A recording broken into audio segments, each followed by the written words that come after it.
கிறிஸ்தேசுவுக்குள் அன்பாய் அழைக்கப்பட்ட அன்புக்குரிய சகோதர சகோதரிகளே, நம்முடைய ஆண்டவராகிய இயேசு கிறிஸ்துவின் நாமத்தினாலே அன்பையும் வாழ்த்திலும் தெரிவித்துக் கொள்கிறோம். விசேஷ விதமாக நிறைவேறும் நீதி என்கிற காணொளியில் நாம் பார்க்கக்கூடிய 13வது பாகத்துக்குள்ளே நம்ம கடந்து வந்திருக்கிறோம். சரிங்களா? ஸோ 12ஆம் பாகத்தில் என்ன பார்த்துருந்தோம்னு சொல்லி பார்த்தீங்கன்னா, நம்முடைய ஆண்டவருடைய திட்டத்தினுடைய அந்த தொடர்ச்சியான ஒரு தேடுதலுக்குள்ளே நம்ம போயிருந்தோம். நம்ம என்ன தேடிட்டு இருக்கோம்னு சொல்லி பார்த்தீங்கன்னா, தேவ பக்தி உள்ள சந்ததி யார், இதான் நம்முடைய தேடுதல் இல்லையா? அதுக்காக தான் நம்ம என்ன பண்ணியிருக்கோம்னா, ஆபிரகாமிலிருந்து கடந்து ஈசாக்கு வந்து, யாக்கோப் வந்து, 12 புத்திரர்கள் வந்து, 12 கோத்திரம் வந்து, அதுலேருந்து கோத்திரங்கள் பிரிஞ்சு வந்து எகிப்தில் வந்தாங்க. எகிப்திலேருந்து மோசே வந்தார். மோசே கிட்டேருந்து அவர் சில காலம் வழிநடத்தினார். அப்புறம் யோசுவா வந்தார். அதுக்கப்புறம் வந்து பார்த்திங்கன்னா, அந்த தேசம் பங்கிடக்கூடிய காலப்பகுதிகள், நியாயாதிபதிகள் காலப்பகுதிகள், ராஜாக்கள் காலப்பகுதிகள். ராஜாக்கள் காலப்பகுதியில் தாவீது ராஜா வரைக்கும் வந்து நம்ம நிற்கிறோம். இப்போ வரைக்கும் நம்ம யாரும் கண்டுபிடிக்க முடியல, அந்த தேவ பக்தியில் சந்ததி யாரும் கண்டுபிடிக்க முடியல நம்மளால் இல்லையா? ஆனால் கண்டுபிடிச்சிடும் நம்பிக்கை என்ன பண்ணிட்டு இருக்கோம்னா, இந்த வேத சரித்திரத்துக்குள்ளே நம்ம கடந்து போயிட்டு இருக்கோம் பார்க்குறோம். அன்புக்குரிய சகோதர சகோதரிகளே, அப்போ தாவீது ராஜா பார்த்தீங்கன்னா ஒரு மிக சிறந்த நம்முடைய ஆண்டவருக்கு வந்து அவருடைய இருதயத்துக்கு ஏற்ற ஒரு நல்ல ராஜாவாக ஒரு 40 வருஷம் என்ன பண்ணார்னா வாழ்ந்து காமிச்சார். அவர் வாழ்க்கையில் வந்து அநேக ஏற்றத்தாழ்வுகள் பார்த்தீங்கன்னா, அதுக்குள்ளே அநேகமாயிரம் சத்தியங்களை நம்முடைய ஆண்டவர் வச்சிருக்கான்றதை நம்ம புரிஞ்சுக்கலாம். பின்னாடி காலத்தில் நம்ம அதை குறித்து நம்ம படிக்கலாம். சரிங்களா? அப்போ தாவீது முடிஞ்சவொன்னா பார்த்தீங்கன்னா, அடுத்து ஒரு ஞானமுள்ள ராஜா தாவீதோட மகன் வந்தார் இல்லையா? அவர் வந்து இஸ்ரவேலை வந்து ஒரு 40 வருஷம் வந்து அரசாண்டான்றதை நம்ம தெரிஞ்சுக்கிறோம். பாருங்க, 1 ராஜாக்கள் 11ஆம் அதிகாரம் 42ஆம் வசனம் படிக்கலாம். 1 ராஜாக்கள் 11ஆம் அதிகாரம் 42ஆம் வசனம். சாலமோன் எருசலேமிலே இஸ்ரவேலை எல்லாம் அரசாண்ட நாட்கள் 40 வருஷம். பாத்தீங்களா? ஸோ 40 வருஷம் என்ன பண்றாருன்னா, இஸ்ரேலில் வந்து அரசாட்சி பண்றான்னு சொல்லி பார்க்குறோம். அப்போ அன்புக்குரிய தேவஜனமே நல்லா புரிஞ்சுக்கோங்க, சவுல்ல இருந்து சாலமன் வரைக்கும் இஸ்ரேல் வந்து ஒரு கோத்திரமாக, முழு கோத்திரமாக 12 கோத்திரம் அடங்கியது தான் அந்த குடும்பம். ஒன்னா வந்து இருந்தாங்க, அரசாட்சி பண்ணிட்டு இருந்தாங்க, ராஜாக்கள் பண்ணிட்டு இருந்தாங்க. சாலமோனுடைய மரணத்திலிருந்து பார்த்தீங்கன்னா ராஜ்யபாரம் 2ஆ பிரிய ஆரம்பிக்குது. 2 கோத்திரமாக என்ன பண்ணுதுன்னா பிரியுதுன்னு சொல்லி பார்க்குறோம். ஸோ ஒன்று பார்த்தீங்கன்னா 10 கோத்திரம் ஒரு பகுதியாகவும் 2 கோத்திரம் ஒரு பகுதியாகவும் தனியாக பிரிஞ்சுட்டாங்கன்னு சொல்லி பார்க்குறோம். சரிங்களா? அப்படி பண்ணும்போது இந்த 10 கோத்திரத்தை வந்து அரசாண்ட முதல் ராஜா யார் சொல்லி பார்த்தீங்கன்னா யெரொபெயாம். முதல் ராஜா என்ன பண்ணார்னா அவங்கள அரசாட்சி பண்ணுறான்னு சொல்லி பார்க்குறோம் 10 கோத்திரத்தை. 2 கோத்திரத்தை பார்த்தீங்கன்னா சாலமோனுடைய மகன் ரெகோபெயாம் என்ன பண்ணுறாருன்னா அவங்கள வந்து லீட் பண்ணுறாரு, அரசாட்சி பண்ணுறாருன்னு சொல்லி பார்க்குறோம். சரிங்களா? அப்போ இந்த 10 கோத்திரம் சமாரியாவை வந்து என்ன பண்ணுறாங்கன்னா தலைநகராக வச்சு செயல்பட ஆரம்பிச்சிட்டாங்க. இந்த 2 கோத்திரம் பார்த்தீங்கன்னா எருசலேமை தலைநகராக வச்சு செயல்பட ஆரம்பிச்சிட்டாங்க. இந்த 10 கோத்திரம் பின்னாடி எப்படி அழைக்கப்பட்டாங்கன்னு சொல்லி பார்த்தீங்கன்னா இஸ்ரேல் கோத்திரம் அப்படின்னு அழைக்கப்பட்டாங்க. இந்த 2 கோத்திரம் பார்த்தீங்கன்னா யூதா கோத்திரம் சொல்லி அழைக்கப்பட்டாங்க. சரிங்களா? அப்போ அன்புக்குரிய சகோதர சகோதரிகளே, இதுதான் அடிப்படையான வந்து ஒரு பேக்ரவுண்ட் சொல்லி பார்க்குறோம். அப்போ இந்த ராஜ்யபாரங்கள் பிரிந்து 2ஆ செயல்பட ஆரம்பித்த காலப்பகுதி தான் 930 BC. சரிங்களா? அந்த பிசியில் யெரொபெயாம் சமாரியாவை வச்சு தலைநகரை வச்சு அரசாட்சி பண்ண தொடங்கிட்டாரு. அப்போ ஒவ்வொரு இஸ்ரேல் ராஜாக்களும் சமாரியால தான் தன்னோட ராஜ்யபாரத்தை ஸ்டார்ட் பண்ணாங்க. உதாரணமாக ஒரு வசனம் படிக்கலாம் பாருங்க. 1 ராஜாக்கள் 16ஆம் அதிகாரம் 23, 29 வசனங்கள்.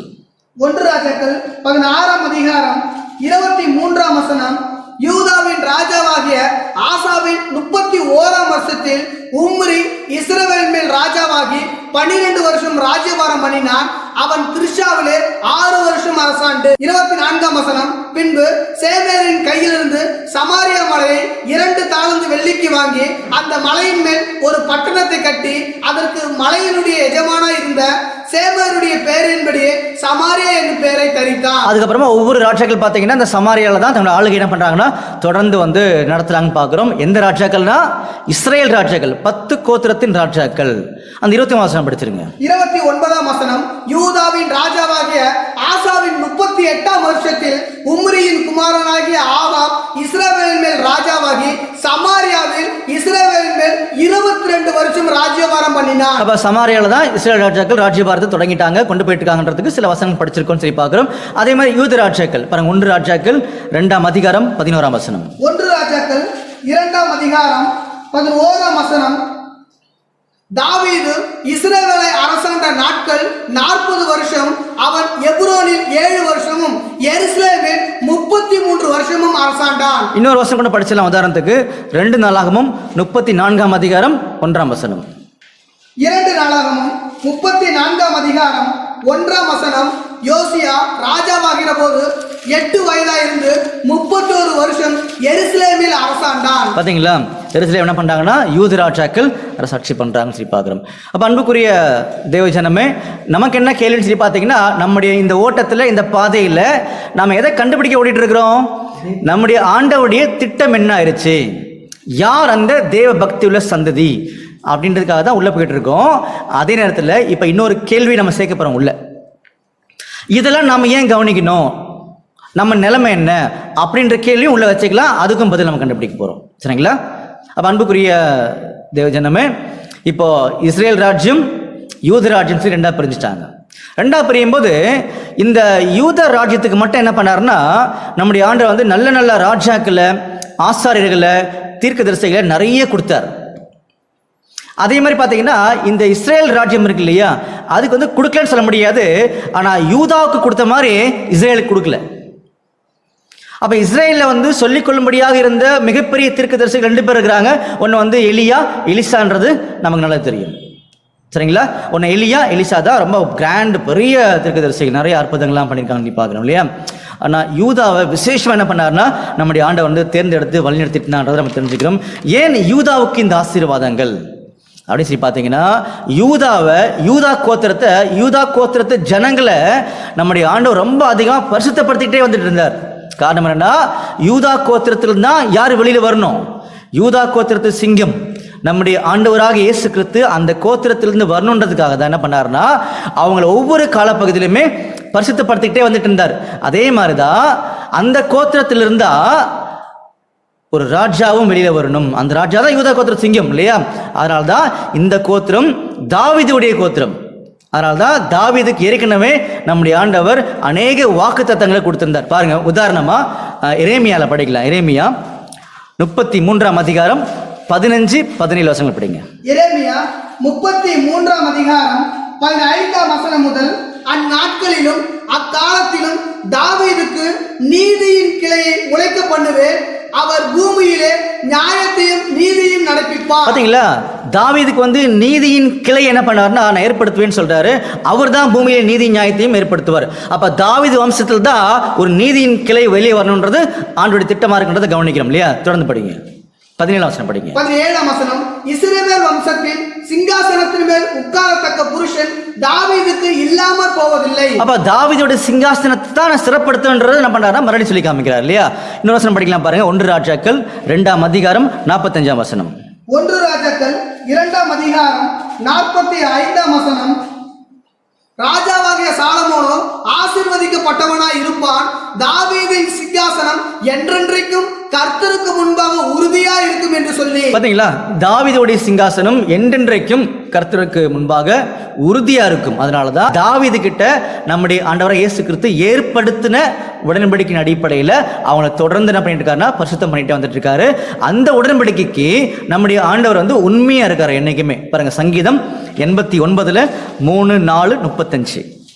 சங்கீதம் 89ஆம் சங்கீதம் 3-4-35. சங்கீதம் 89ஆம் சங்கீதம் 3ஆம் வசனம்.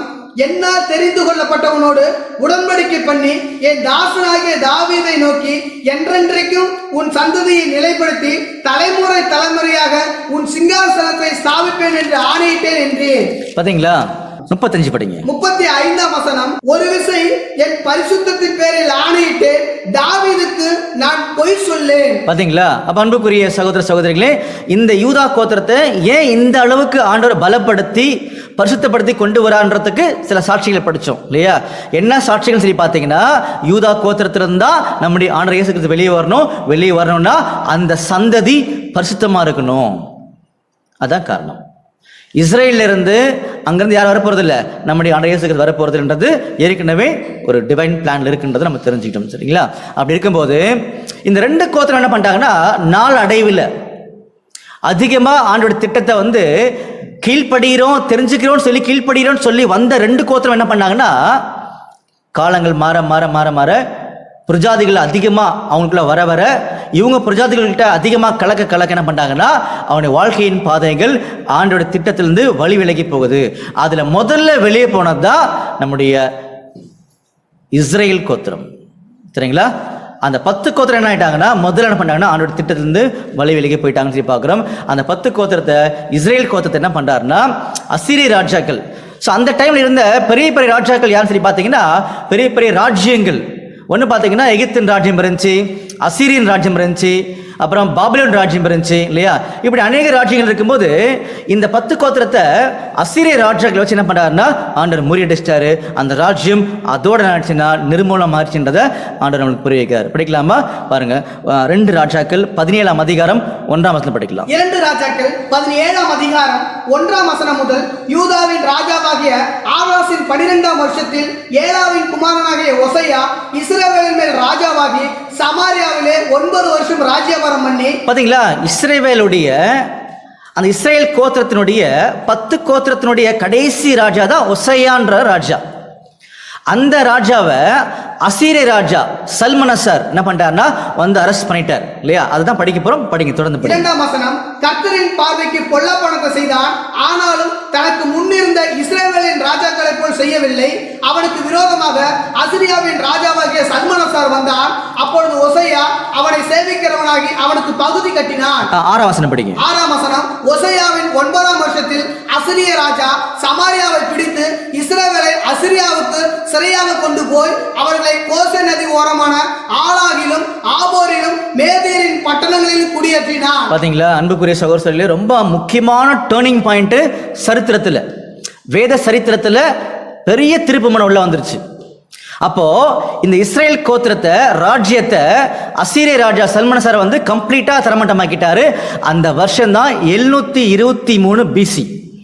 இந்த ஒவ்வொரு வருஷமும் ரொம்ப துல்லியமா வேதத்தில் நம்முடைய ஆண்டவர் பதிவு செய்திருக்கிறார். ஏன்னா பின்னாடி வரக்கூடிய அவரோட ராஜ்யத்தை குறித்த காரியங்கள்லாம் இதுக்குள்ள அடக்கி வச்சிருக்கிறார். நல்லா கவனிங்க. இது ஒரு சின்ன இன்ஃபர்மேஷன் உங்ககிட்ட நான் பகிர்ந்துக்கிட்டு மறுபடியும் நம்ம கடந்து போகலாம் நம்முடைய ஓட்டத்தில் இல்லையா?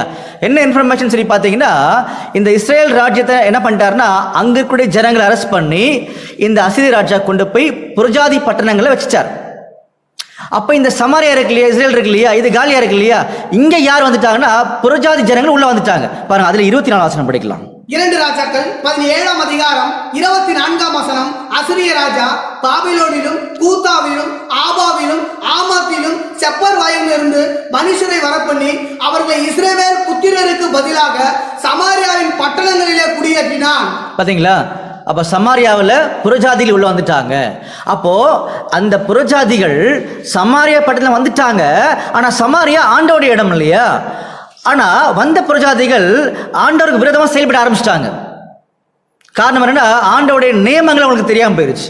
அதனால என்ன பண்ணாங்கன்னா அவங்க வந்து கீழ்ப்படியாமங்களை போகும்போது ஒரு சிங்கத்தை அமிச்சு என்ன பண்ணாரு, ஆண்டவர் அவங்கள சாகடிக்க ஆரம்பிச்சிட்டார்.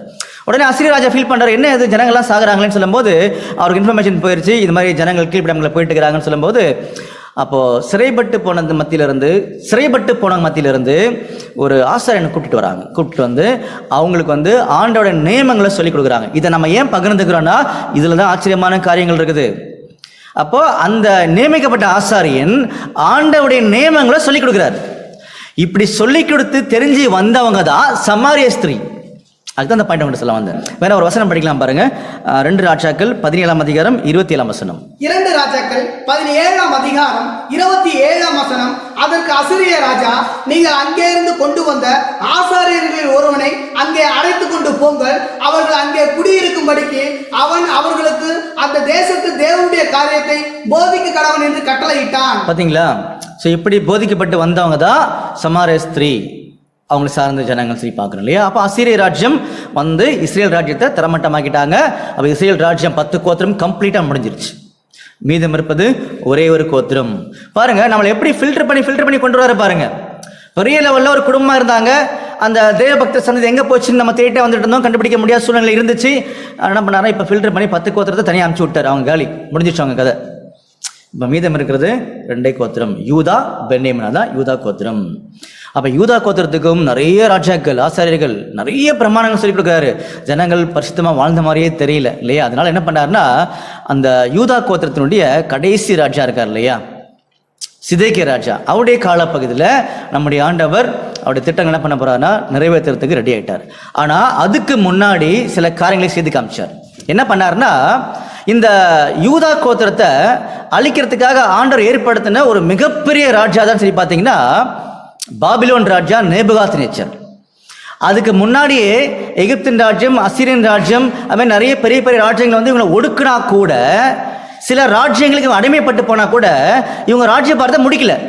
ஆனால் இவங்களுடைய ராஜ்யபாரத்தை முடிக்கிறதுக்காகவே ஏற்படுத்தப்பட்ட முக்கியமான ராஜா தான் நேபுகாத்நேச்சர். அதெல்லாம் பார்த்தீங்கன்னா பாபிலோன் கர்த்தருடைய கையில் இருக்கக்கூடிய பொற்பாத்திரம் அப்படின்னு சொல்லி காமிச்சார் பின்னாடி. ஆனால் பின்னாடி காலத்தில் பாபிலோனும் சில தவறுகள் பண்ணனால அந்த ராஜ்யத்தை ஆண்டு அழிச்சிட்டாரு. அது வேற டிபார்ட்மெண்ட், அது தனியாக போகுது, நம்ம அப்புறம் காணிச்சிக்கலாம் இல்லையா? இப்போ உள்ள வரும்போது இந்த பாபிலோன் ராஜா 4 முக்கியமான அட்டாக் பண்ணுறாரு. 4 முக்கியமான என்ன பண்ணுறாருன்னா கேப்சர், சிறைபிடிக்கிறார். ஸோ முதல்ல அவர் வந்து அட்டாக் பண்ணும்போது யாரை சிறைபிடிச்சாலும் சரி, படிக்கும்போது பார்த்தீங்கன்னா தானியேல் தீர்க்கதரிசி என்ன பண்ணாருன்னா சிறைபிடிக்கிறார். யோயாக்கீம் அவருடைய காலப்பகுதியில் தானியேல் தீர்க்கதரிசி என்ன பண்ணாருன்னா சிறைபிடிக்கிறாரு. அதான் ஃபர்ஸ்ட் அட்டாக்கு நேபுகாத்நேச்சர். படிக்கலாமா? தானியேல் 1ஆம் அதிகாரம் 1ஆம் வசனம். தானியேல் 1ஆம் அதிகாரம் 1ஆம் வசனம். யூதாவின் ராஜாவாகிய யோயாக்கீம் அரசாண்ட 3ஆம் வருஷத்திலே பாபிலோன் ராஜாவாகிய நேபுகாத்நேச்சர் எருசலேமுக்கு வந்து அதை முற்றுகை போட்டாரா? இப்ப யாரை பிடிச்சாரு? 6ஆம் வசனம் படிங்க. 6ஆம் வசனம். அவர்களுக்குள் யூதா புத்திரராகிய தானியேல், அனனியா, மிஷாவேல், அசரியா என்பவர்கள் இருந்தார்கள். பாத்தீங்களா? சிறைபிடிச்சு போனவங்கல்ல தானியேலும் அவரோட ஃப்ரெண்ட்ஸும் உள்ள இருக்காங்க காமிச்சாரு. அப்ப இது வந்து முதல் அட்டாக்கு, முதல் சிறைபிடிப்பு நேபுகாத்நேச்சர் பண்ணிட்டார். 2வது சிறைபிடிப்பு அட்டாக் பண்றாரு.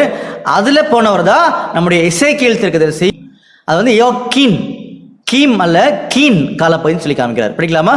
எசேக்கியேல் 1ஆம் அதிகாரம் 1ஆம் வசனம். எசேக்கியேல் 1ஆம் அதிகாரம் 1ஆம் வசனம். 30ஆம் வருஷம் 4ஆம் மாதம் 5ஆம் தேதியிலே நான் கேபார் நதி அண்டையில் சிறைப்பட்டவர்கள் நடுவில் இருக்கும்போது சம்பவித்தது என்னவென்றால், வானங்கள் திறக்கப்பட நான் தேவ தரிசனங்களை கண்டேன். அது யோயாக்கீன் ராஜாவுடைய சிறையிருப்பின் 5ஆம் வருஷமாய் இருந்தது. தொடர்ந்து படிங்க. அந்த 5ஆம் தேதியிலே கல்தேயர் தேசத்தில் உள்ள கேபார் நதி அண்டையிலே பூசி என்னும் ஆசாரியனுடைய குமாரனாகிய எசேக்கியாவுக்கு கர்த்தருடைய வார்த்தை உண்டாகி அங்கே கர்த்தருடைய கரம் அவன் மேல் அமர்ந்தது. பாத்தீங்களா? அப்ப எசேக்கியேல் வந்து சிறைப்பட்டு போயிருக்கான்னு சொல்லி பார்க்கிறோம். இது வந்து 2வது அட்டாக்கு. இது எந்த ராஜான் காலப்பதி? யோயாக்கீன். முதல்ல வந்து கீம், இப்ப கீன் சொல்லி பார்த்தோம். சரிங்களா? இது 2வது அட்டாக் சொல்லி பார்க்கிறோம். 3வது அட்டாக்ல தான் யூதாவுடைய கடைசி ராஜா சிதேக்கியா என்ன பண்றாருன்னா அரெஸ்ட் பண்றாருன்னு சொல்லி பார்க்கிறோம். சிதேக்கியா அரெஸ்ட் பண்ணும்போது நம்முடைய ஆண்டவர் வந்து ரொம்ப ஆச்சரியமான அருமையான ஒரு வசனத்தை சொல்லி காமிச்சார் பாருங்க. எசேக்கியேல் 21ஆம் அதிகாரம் 25ஆம் வசனம் படிங்க.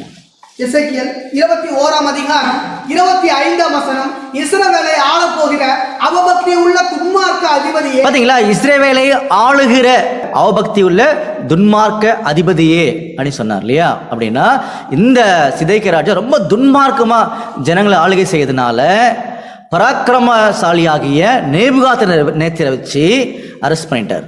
படிக்கலாமா? எரேமியா 39ஆம் அதிகாரம் 1ல இருந்து தொடர்ந்து படிங்க. எரேமியா 39ஆம் அதிகாரம் 1ஆம் வசனம் முதல். யூதாவின் ராஜாவாகிய சிதேக்கியா அரசாண்ட 9ஆம் வருஷம் 10ஆம் மாதத்திலே பாபிலோன் ராஜாவாகிய நேபுகாத்நேச்சாரும் அவருடைய எல்லா ராணுவமும் எருசலேமுக்கு விரோதமாய் வந்து அதை முற்றுகை போட்டார்கள். பாத்தீங்களா? முற்றுகை போட்டாங்களா? இப்ப 7ஆம் வசனம் படிங்க. எரேமியா 39ஆம் அதிகாரம் 7ஆம் வசனம். சிதேக்கியாவின் கண்களை கெடுத்து அவனை பாபிலோனுக்கு கொண்டு போக அவனுக்கு 2 வெண்கல விலங்குகளை போட்டான். பாத்தீங்களா? சிதேக்கியா அரெஸ்ட் பண்ணி என்ன பண்ணாங்கன்னா கொண்டு போயிட்டாங்க. அப்ப சிதேக்கியா அரெஸ்ட் பண்ணது எந்த ராஜ்யம் சொல்லி பாத்தீங்கன்னா பாபிலோன் ராஜ்யம். பாபிலோன் ராஜ்யத்தினுடைய ஒரு மிக சிறந்த வலிமையான ராஜா தான் நேபுகாத்நேச்சர் இல்லையா? அப்ப இதை குறித்து கூட பாத்தீங்கன்னா தானியேல் கிட்ட நம்முடைய ஆண்டவர் வந்து ரொம்ப அருமையான ஒரு தீர்க்கதரிசனத்தை என்ன பண்ணாருன்னா வெளிப்படுத்தியிருந்தார் தானியேல் கிட்ட. அதை எப்படி வெளிப்படுத்தியிருந்தார் சொல்லி பாத்தீங்கன்னா, நேபுகாத்நேச்சர் ஒரு கனவு பார்த்தாரு. நல்லாவே தெரியும். கனவு பார்த்தா தான் உங்களுக்கு தெரியும். ஆனா என்ன கனவு பார்த்தான்றது அவருக்கு மறந்து போச்சு. என்ன பண்ணாருன்னா அங்க இருக்கக்கூடிய மாகாணத்தில் இருக்கக்கூடிய எல்லா வந்து ஞானிகள், விஞ்ஞானிகள் எல்லாத்தையும் கூப்பிட்டாரு. யாருக்குமே அது தெரியல. அப்போ என்ன கேட்டார்? எனக்கு கனவு மறந்து போச்சு, கனவையும் சொல்லணும், அதோட அர்த்தத்தை நீங்கள் சொல்லணும்னு சொல்லி கூப்பிட்டாரு. அப்படி வந்து சொன்னவர் தான், வெளிப்படுத்தினவர் தான் நம்முடைய தானியேல் தீர்க்கதரிசி இல்லையா? அப்போ அதில் வந்து 4 முக்கியமான வந்து ஒரு பாகம், ஒரு சிலையை பார்க்குறாரு. நல்லா கவனிங்க, ஒரு சிலையை பார்க்குறாரு. அந்த சிலையில் 4 முக்கியமான பாகம் இருக்குது. அந்த 4 முக்கியமான பாகங்களும் 4 முக்கியமான உலக ராஜ்யங்கள் அப்படின்றத வெளிப்படுத்தினார். அப்போ இந்த இடத்துல நேபுகாத் நேச்சர் பார்த்த கனவு மாதிரியே டேனியலும் கனவு பார்த்தார். அப்போ டேனியல் கிட்டையும் ஒரு சொப்பனம் வந்துச்சு. சொப்னத்துடைய விதங்கள் வேறு வேறாக இருந்துச்சு. நல்லா கவனிங்க, சொப்னத்துடைய விதங்கள் வேறு வேறாக இருந்துச்சு, டிஃப்ரெண்டாக இருந்துச்சு, ஆனால் அர்த்தங்கள் ஒன்று அப்படின்னு சொன்னார் இல்லையா? அப்போ டேனியல் பார்த்த சொப்பனத்தில் என்ன வந்துச்சுன்னா 4 மிருகங்கள் வந்துச்சு. ஒன்று வந்து சிங்கம் வந்துச்சு, ரெண்டாவது பார்த்தீங்கன்னா கரடி வந்துச்சு, மூணாவது பார்த்தீங்கன்னா சிறுத்தை வந்துச்சு, நான்காவது பார்த்தீங்கன்னா கெடிதும் பயங்கரமான ஒரு மிருகம் வந்துச்சுன்னு சொல்லி காமிச்சார். இந்த 4 மிருகங்களும் டேனியல் பார்த்த சிலையில் வந்த 4 பாகங்களும் 4 ராஜ்யங்களை அடையாளப்படுத்தும். உதாரணத்துக்கு பார்த்தீங்கன்னா டேனியல்ல 7ஆம் அதிகாரத்தில் 17 வசனம் படிங்க. தானியேல் 7ஆம் அதிகாரம் 17ஆம் வசனம். அந்த 4 பெரிய மிருகங்களும் பூமியிலிருந்து எழும்புகிற 4 ராஜாக்கள். பார்த்தீங்களா? அந்த 4 பெரிய மிருகங்களும் பூமியில் நிலம்பக்கூடிய 4 பெரிய ராஜாக்கள். இதை நம்ம ஏன் படிச்சோம்னா ரொம்ப முக்கியமான ஒரு சரித்திரம் உள்ள வச்சிருக்கார். இந்த 4 ராஜ்யங்கள் தான் ஆண்டவருடைய பிள்ளைகளை, ஆண்டவருடைய சொந்த தேசத்தை சீரழித்தவர்கள். சகரியால 1ஆம் அதிகாரத்தில் 18ஆம் வசனம் படிங்க. சகரியா 1ஆம் அதிகாரம் 18ஆம் வசனம். நான் என் கண்களை ஏறெடுத்து பார்த்தபோது இதோ 4 கொம்புகளை கண்டேன். அவைகள் என்னவென்று என்னோடு பேசின தூதனை கேட்டேன்.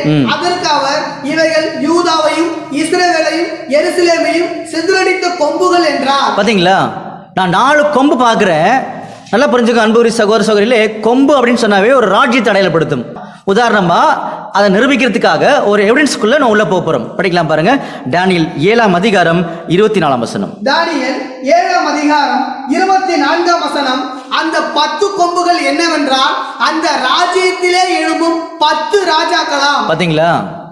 கொம்பு அப்படின்னாவே ராஜ்யம், ராஜாக்கள் அப்படின்றத நமக்கு வந்து இங்க கோடிட்டு காமிக்கிறார். இதே மாதிரி அநேக வசனங்கள் இருக்குன்றதை நம்ம புரிஞ்சுக்கலாம். அப்போ சகரியால 1ஆம் அதிகாரத்துல 18ஆம் வசனத்துல சொல்லப்பட்டது ஒரு தீர்க்க தரிசனம். அதுல 4 கொம்பு, அதுல 4 கொம்பு என்ன பண்ணாருன்னா காமிச்சார். அந்த 4 கொம்பும் இஸ்ரவேலையும் யூதாவையும் சீரழித்தவைகள் 4 ராஜ்யங்கள் சொல்லி காமிச்சார். அப்போ இந்த நேபுகாத் நேச்சருடைய காலப்பகுதி தொடங்கி தொடர்ந்து இந்த ராஜ்யங்கள் பார்த்தீங்கன்னா இஸ்ரேல் ஜனங்களை சீரழித்தவர்கள்.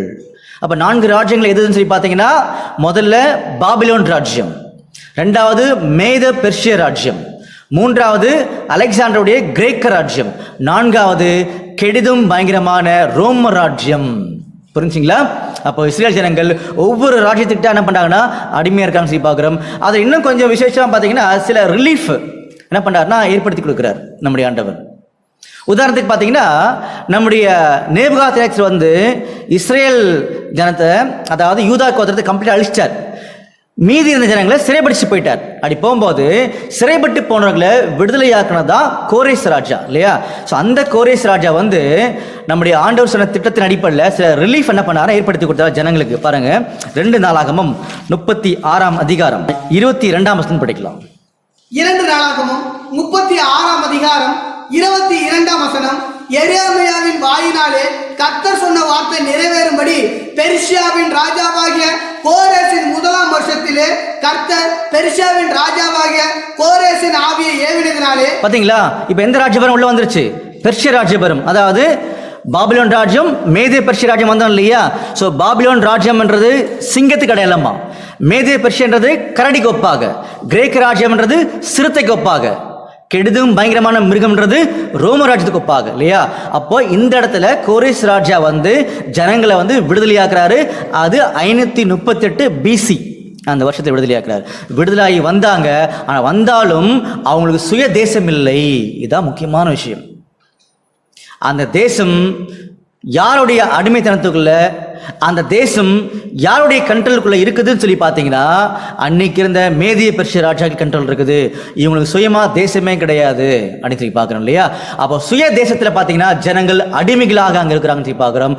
அந்த அடிமையாக இருக்கும்போது அவங்களுடைய கர்த்தருடைய ஆலயத்தை கட்டும்படியாக கோரேஸ் ராஜா கொடுத்த அந்த விடுதலைக்கு உட்பட்டு ஜனங்கள் வந்து ஆலயத்தை கட்டுறாங்க. நிறைய உபத்திரப்படுறாங்க, பாடல்கள் படுறாங்க. கோரேஸ் ராஜ்யம் இல்லையா, அவருடைய ராஜ்யபாரம் முடியுது. அதாவது மேதிய பெர்ஷிய ராஜ்யபாரம் முடிஞ்சு அலெக்சாண்டர் ராஜ்யபாரம் வருது.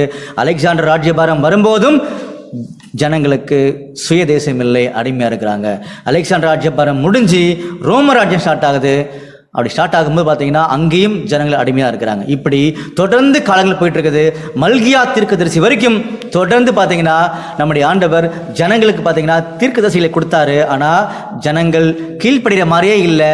ஆனாலும் ஜனங்கள் அடிமைத்தனத்துக்குள்ளே இருந்து ஆண்டவரை உணராமல் இருந்தாங்க. மல்கியா வரைக்கும் பார்த்தீங்கன்னா இதே நிலைமை தொடர்ந்து போயிட்டு இருந்துச்சு. மல்கியா தீர்க்கதரிசிக்கு அப்புறமா இருக்கக்கூடிய 400 வருடங்கள் பார்த்தீங்கன்னா சைலண்ட் பீரியட். வேதத்தில் சொல்லிக்கொள்ளும்படியாக எந்த ஒரு நல்ல தீர்க்கதரிசியோ ராஜாக்களும் என்ன பண்ணலன்னா நம்ம ஆண்டு கொடுக்கல. ஆனால் ஜனங்கள் தொடர்ந்து என்ன பண்ணுறாங்கன்னா அடிமைத்தனத்தில் இருக்கிறாங்க. அதுக்கப்புறம் தான் பார்த்தீங்கன்னா நம்முடைய ஆண்டவர் விரும்புகிற மாதிரி நாம் தெரிந்து கொள்ளக்கூடிய பதில் என்ன பண்ண போறோன்னா கொடுக்க போறாரு. அப்போ இந்த காலப்பதிக்கு அப்புறம் கூட பார்த்தீங்கன்னா ஜனங்கள் தொடர்ந்து அடிமைத்தனத்துக்குள்ள இருக்கிறாங்க. அப்போ அந்த டைம்ல யாருடைய கண்ட்ரோலுக்குள்ள இஸ்ரேல் ஜனங்கள் அந்த யூதர்கள் இருக்காங்க சொல்லி பார்த்தீங்கன்னா ரோம ராஜ்யம் அவங்க கண்ட்ரோலுக்குள்ள தான் அந்த ஜனங்கள் இருக்காங்கன்றத புரிய வைக்கிறார். அப்ப இந்த டைம்ல தான் யார் வர வெளியில? இந்த டைம்ல தான் நம்முடைய ஆண்டவர் இயேசு கிறிஸ்து பெத்லஹேம்ல பிறக்கிறார். இவரை குறித்து சொல்லப்பட்ட வசனம் தான் ஒரு சில வசனங்கள் நம்ம படிச்சுட்டு உள்ள போலாம். பாருங்க, மீகா 5ஆம் அதிகாரம் 2ஆம் வசனம். மீகா 5ஆம் அதிகாரம் 2ஆம் வசனம். எப்ராத்தா என்னப்பட்ட பெத்லகேமே, நீ யூதாவில் உள்ள ஆயிரங்களுக்குள்ளே சிறிதா இருந்தும் இஸ்ரவேலை ஆளப் போகிறவர் உன்னிடத்திலிருந்து புறப்பட்டு என்னிடத்தில் வருவார். அவருடைய புறப்படுதல் அனாதி நாட்களாகிய பூர்வத்தினுடையது. பாத்தீங்களா? அப்ப நம்முடைய ஆண்டவரை பத்தி சொல்லப்பட்ட தீர்க்க தரிசனங்கள் எல்லாம் நிறைவேற ஆரம்பிக்குது. நம்முடைய ஆண்டவர் இயேசு கிறிஸ்து பெத்லகேம்ல பிறக்கிறாரு. சோ அன்னைக்கு பாத்தீங்கன்னா அது ரோமர்களுடைய அரசாட்சி ஒரு காலப்பகுதியா இருக்குது.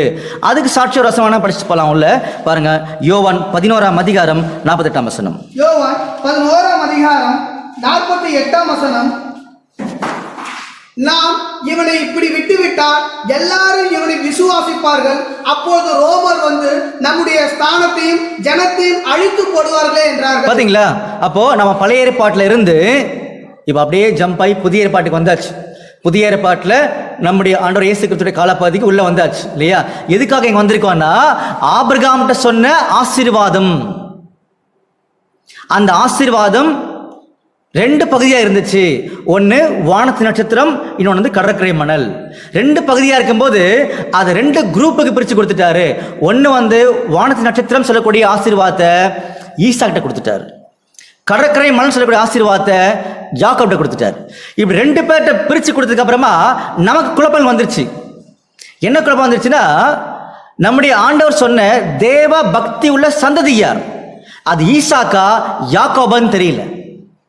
ஆனா இதை கண்டுபிடிக்கணும்னா நமக்கு என்ன வழிமுறைகள், என்ன ரூட் இருக்குன்னு சொல்லி பார்த்தீங்கன்னா ஆபிரகாம், ஈசாக்கு, யாக்கோபு தான். அப்ப அதனாலதான் நம்ம தொடர்ந்து என்ன பண்ணோம்னா உள்ள வந்துட்டே இருந்தோம். அப்படி வந்து வந்து வந்து எங்க நிக்கிறோம்னா நம்முடைய ஆண்டவர்கிட்ட வந்து நம்ம சரண்டர் ஆயிட்டோம். அப்ப நம்முடைய ஆண்டவர் இயேசு கிறிஸ்துடைய காலப்பகுதிக்குள்ள நம்ம உள்ள என்டர் ஆயிட்டோம். இதுதான் வேதத்தினுடைய ஒரு சரித்திர பேக்ரவுண்டு. நிறைய இருந்துச்சு, இருந்தாலும் நம்ம சிம்பிளா ஸ்கிப் பண்ணி அப்படியே உள்ள வந்து இப்ப நிக்கிறோம். நம்முடைய ஆண்டவர் தான் நாம் கேட்கக்கூடிய கேள்விக்கு, எதிர்பார்க்கக்கூடிய கேள்விக்கு இந்த இடத்துல பதில கொடுப்பார் நம்பிக்கையோடு என்ன பண்ணிருக்கோம்னா நம்பிக்கையோடு காத்திருக்கிறோம். காத்திருங்கள், அடுத்த காணொளியில் தொடர்ந்து நம்ம கணிப்போம். ஆண்டவர் தாம் ஆசீர்வதிப்பாராக. ஆமென்.